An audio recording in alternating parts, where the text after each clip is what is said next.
This is an excerpt from Experiences of the Great War, written by Ashby Williams in 1919. One cannot imagine the horrible suspense and experience of that wait. The Boche began to shell the woods again. There was no turning back now, no passing around the companies ahead of us. We could only wait and trust to the grace of God.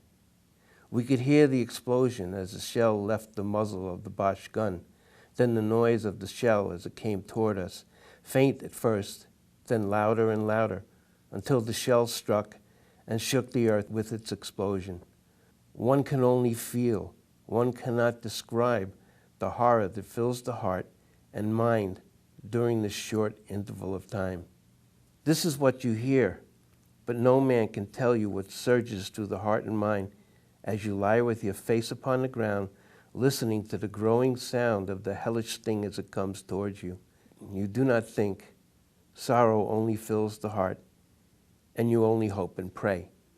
And when the doubly damned thing hits the ground, you take a breath and feel relieved, and think how good God has been to you again.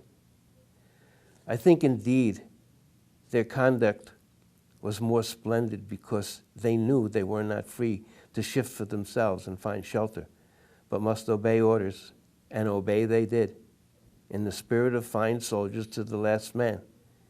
After that experience, I knew that men like these would never turn back, and they never did.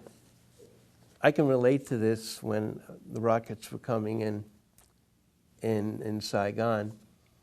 It was a little different. We didn't hear the sound of the shell coming in. In my day, we always said you never hear the one that kills you.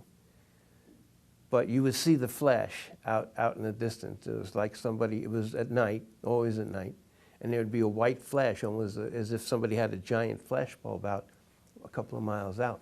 And you knew that rockets were coming in.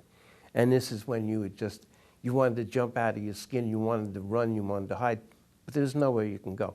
You just have to wait until it explodes and hope that it doesn't explode on you.